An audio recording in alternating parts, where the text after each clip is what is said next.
I'm doing Death vs. Heard, pop culture, things like that. This article here is from Marca, and I thought they were pro Amber, but we'll see here. Seems like they might say some positive things about Johnny. And it's new.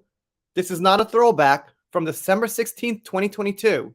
Johnny Depp's lawyer, Camille Vasquez, slams Amber Heard as a burning bridges person. The lawyer revealed details of the famous trial. Let's see what we got. During Court TV's closing arguments with Vinnie Politan, Johnny Depp's lawyer Camille Vasquez was interviewed and gave some behind-the-scenes details about the trial between the Pirates actor and his ex-wife Amber Heard, which took the spotlight during the first half of the year.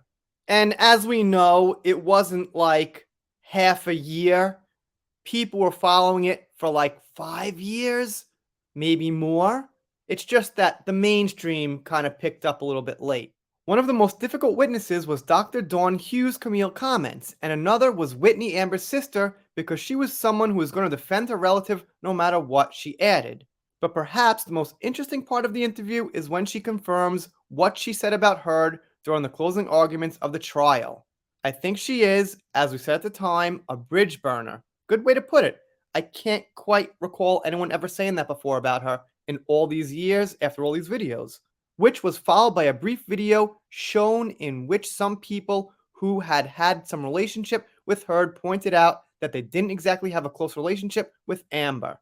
Come to think of it, yeah, a lot of those people that should have been going to bat for Amber were going to bat for Johnny because, as Camille points out, she burned those bridges.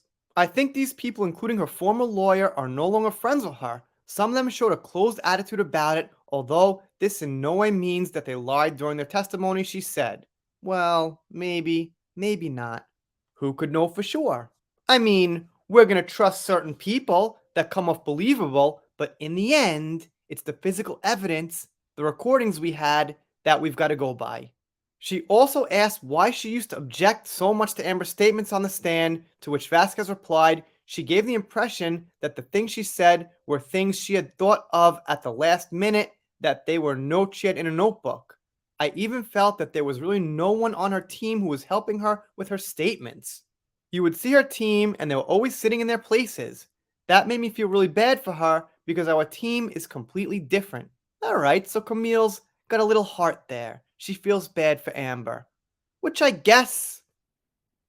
I mean, I guess you can feel bad for her if you look at it in the lens that she's got some kind of mental issues she's not totally in control of. But she doesn't make it easy to have sympathy.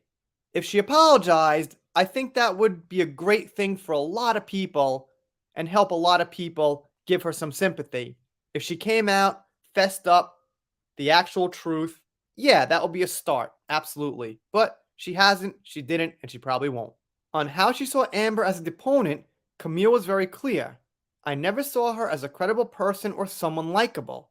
She claimed to be a victim of abuse, but the only person who ended up in the hospital with injuries was Johnny Depp. It was an intense relationship, but she was the aggressor, Camille said, and we knew that. But I think the burning bridges thing is something I haven't quite thought about so hard. It's something you realize as you're going, but I haven't quite heard it framed like that. They've got related news on how Kim Kardashian plans to buy new land with money she got from Kanye West, which isn't related, and also how Scarlett Johansson revealed she was groomed to play over-sexualized roles, which also isn't related. So I'm not sure about this publication, but like I said, they've gone to bat for Amber pretty hard, and this here is not for Amber. This here is against Amber pretty strongly, so it's possible we've got another rag on our hands, or just a publication that says what they're going to say, not look back, and it doesn't matter much. But that's what I'm doing here, following the news, following the media, calling out these publications, and as much as I'm looking into the cases themselves, I'm trying to figure out who's doing the best job and who isn't. Market here? I'll give him a thumbs up on this, just for the content and the attitude. If you're not subscribed here, consider it. I'm doing shoutouts, special thanks, things like that. If you don't subscribe, I'll be pretty sad, but I'll get over it. See you next time.